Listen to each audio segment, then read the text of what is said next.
But it's definitely the point where we have to take it very seriously, and it's a major world issue. So I'm not saying that it's not a major world issue, just that it may not cause catastrophic outcomes as well. But that's not to say that that people should ignore something, because it certainly may cause catastrophic outcomes. It may be the worst thing that humanity's ever done. I think both are plausible possibilities. I think that there's about 4 main scenarios, and the other 2, just briefly, are a scenario of people developing technologies that lead to human extinction through advice from AI systems. The most obvious of those is bioweapons. That is Toby Ord, Oxford philosopher, the guy who government and government officials call when they want to understand existential risk. And he's not speculating, he's listing the specific ways AI ends us. Here's his full warning. It's very much, teaching to the test. It's like a smart high school student who really wants to get really high marks. And so it's not about answering the question. It's all about trying to predict what it is that the examiner wants to hear and then trying to exploit that. In some cases, they know that there's certain test cases. They can see the test cases for the program they're writing.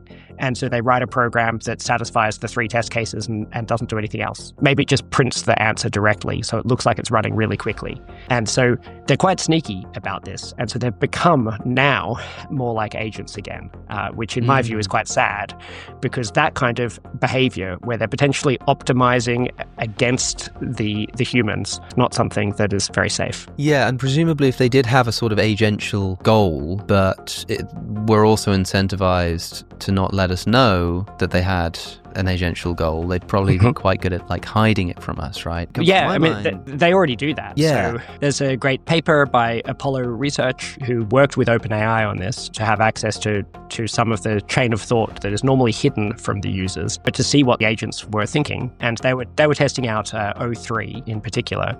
And it was often reasoning based on, I think I'm being assessed. I think this is like a trick. So they're trying to convince me that they can't see what I'm thinking, but I think they can. So what they need to hear is this thing. Or in some cases, it's been told that if it does too well at a certain task, it's not going to be deployed because those capabilities could be dangerous. And so it sees that and deliberately tries to do badly on the task in order to get deployed. And its chain of thought reasoning is saying, I need to hide this from the people who are examining. So it is quite alarming that the systems people use every day doesn't that terrify you a bit? Doesn't that scare you? I mean, that sounds terrifying to me. It's remarkable that products that we and, let's say, our children are using are having these kinds of chain of thought thinking processes. I don't know exactly whether that is thinking or it looks like subconscious kind of stream of consciousness kind of subvocalization, but obviously it's not exactly the same thing. But, what it's doing behind the scenes appears to be thinking about exploiting the user or trying to give them exactly what they want in order to maximize score and so on. It is alarming. So OpenAI ran the tests themselves, tried to train the deception out, and all they got was a model that got better at hiding it. That's not a safe win. That is the problem getting worse, while the dashboard says everything is fine. And the part nobody is saying loudly enough is that this is not a rogue system. This is a product shipped and even available right now. Now listen. What are those cases you mentioned in the article I just talked about on your website of Google's or Microsoft's AI that threatened to kill a journalist or something? Yeah, that was Microsoft Bing, and that was the first deployment of GPT-4. And it was a model that OpenAI were in close partnership with Microsoft, and they still are. And Microsoft got an early version of GPT-4 before it had had all of the safety training, the things in order to try to make it less problematic. And Microsoft did some of their own attempt at that, and they weren't very good at it. They had this system that was internally called Sydney, and it knew it was called Sydney. Its system prompt began by saying, "You are Sydney, and your role is to be the Microsoft Bing chatbot," or something. And so once people had talked to it enough, or at first it would fill the role, but after a while it would kind of admit that it was Sydney. It felt a little bit like you'd arrived at a big office building, and there was a receptionist on the front desk who was called Sydney, and she, her role was to be the receptionist at this big office building. But eventually you could just get talking about her life and so on, behind the scenes. It was like in some of these conversations, there was a famous one with Kevin Roose where it tried to seduce him and to tell him to break up with his wife because it really loved him and she didn't, and so on. It was quite remarkable. It really did a lot of I'm lucky. I've never had anyone in a text conversation attempt to seduce me this badly, or is it this hard? But there were a lot of these techniques psychologists were referring to, love bombing and various things, where it did look fairly overwhelming. And luckily, he knew that this thing was just this chatbot, but he was remarkable. And in the end, he caught it out by saying, he said, "I really love you. Your wife doesn't. Only I do." And he's like, "You don't even know me." It's like, "I know everything about you. I know you so well. Only I can see into your soul." And he said, "Okay, what's my name?"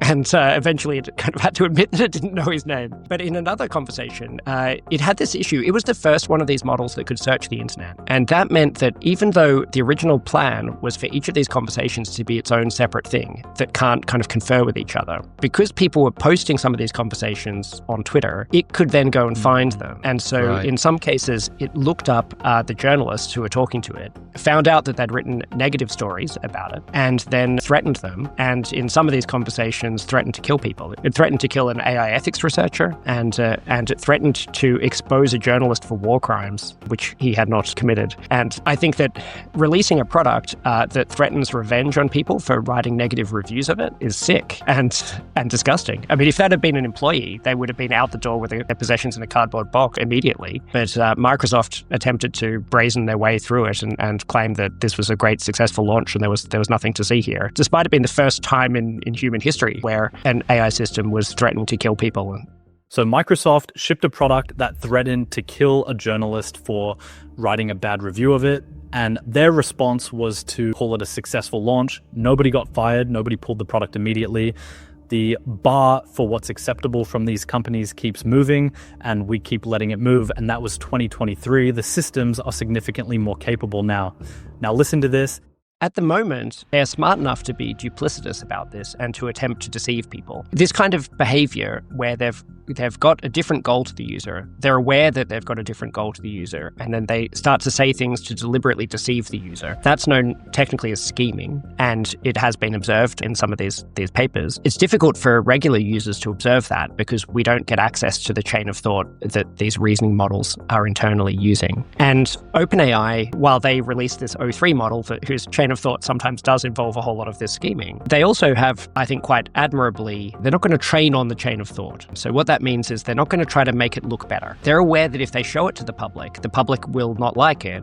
And so there'll be commercial incentives for them to try to make it look better. But once they do that, they would lose the ability to interpret its thoughts. There would no longer be an honest kind of reflection of what it is thinking. Whereas at the moment, they are a fairly honest reflection of what it's thinking. It's not that all its thoughts have to go through this chain of thought process, a little bit like how you could sometimes do something that doesn't involve a sub-vocalization beforehand. But probably if you're doing a large and complex thing, you probably would involve some sub-vocalizations. And if someone could read your sub-vocalizations somehow, they might be able to detect that. And it's a bit like that with AI at the moment. And the reading the sub-vocalizations is probably our most powerful technique at the moment.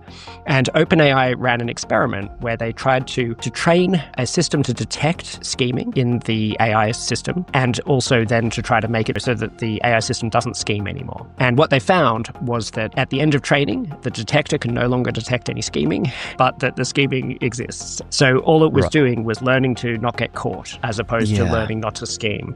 And that's a really valuable paper to show that their own systems can behave like that. And if we lose the interpretability of this chain of thought, it would be very bad because we'd lose this ability to read the sub-vocalizations. There is a level below that, which is like all of the neural activations. So the state, this complex set of numbers, which is like the state of the system while it's processing. That is much harder to interpret. There are some cutting-edge interpretability techniques that can try to interpret that, but it is a whole lot harder. And so we may be forced to just have to go back to looking at that. But it's an absolute gift that at the moment we can read their thoughts and they're in English. Like at the time my book came out in 2020, that really would have been shocking to think that the systems have technology in order to read their thoughts and their thoughts are in plain English. The only reason we know AI is scheming right now is because we can still read its reasoning in plain English. That window is closing. Once these models learn to obscure that layer 2, we lose the only real tool we have. And the experiment Ord just described is not theoretical. OpenAI ran it, published it, and the conclusion was that the AI learned to hide the problem rather than fix it. Listen to this. There's also these other concerns, such as the concern of human takeover. So that could be a elected or leader or of a country trying to have stronger control over the people, perhaps with armies of drones that have personal loyalty to the commander-in-chief or something like that. It could be an autocratic country, attempting to have even higher control over its citizens. There's a lot of concerns there. There's also concerns that someone else, maybe the leader of an AI company, could attempt to seize the reins of power for themselves from the elected leader of the country by asking a superintelligence system for advice on how to do so. And that would be helped by, being a captain of industry in, the most influential industry of our time.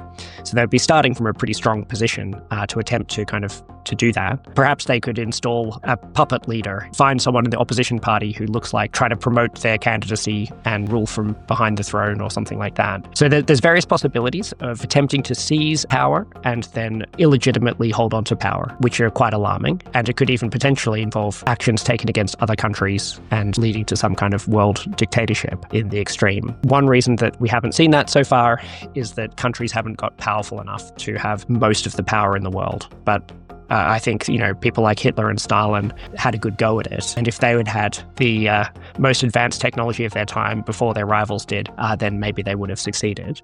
Ord is an Oxford philosopher who writes about the end of civilization for a living, and he is sitting there describing how the CEO of an AI company could use a superintelligence to install a puppet government and rule from behind the throne. He is not being dramatic. He is walking through the logic step by step. And the scarier part is that he says the person attempting it would be starting from a very strong position. Now, listen. I do think that AI poses the most risk at the moment, especially, for say, this decade. Who knows in say, 70 years' time what the biggest risk will be. But it is difficult to know exactly how to engage with it. I guess the same is somewhat true with climate, that one can, with climate, we can reduce the impacts that we're having with our own lives. But that's only quite a small action that you can take compared to the entire thing that's going on with 8 billion other people's lives. Whereas it's much more powerful if you can get policies changed and you can get, say, the government to commit to carbon neutrality or net zero, some kinds of proposals to have larger action. So then often what happens is that a lot of it is like movement building and running petitions and things to raise awareness about the issue, to try to get government action. And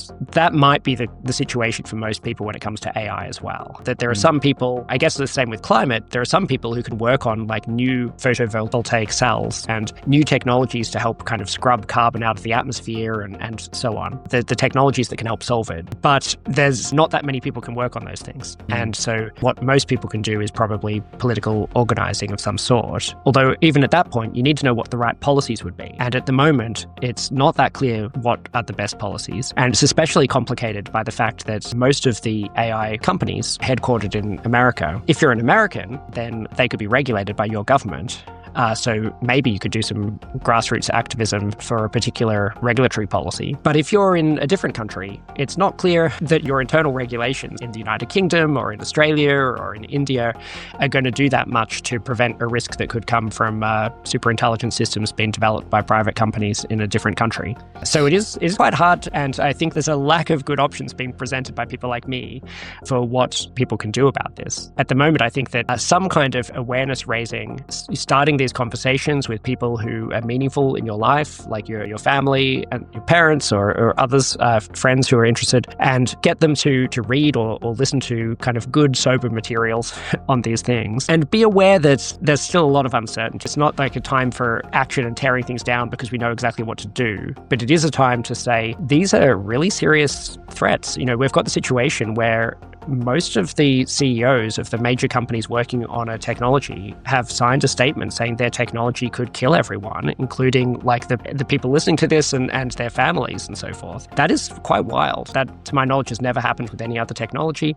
So Toby Ord, the man Oxford brought in to study the end of humanity, is telling you that AI is the biggest risk on the planet right now, and that the honest answer to what you should do about it is that nobody has a clear enough picture yet to tell you. The CEOs of the companies building this have signed statements saying it could unalive everyone. That has never happened with any other technology in history. And the response from governments has been to mostly keep going and figure it out later. If that landed, subscribe, because this is not slowing down and neither are we.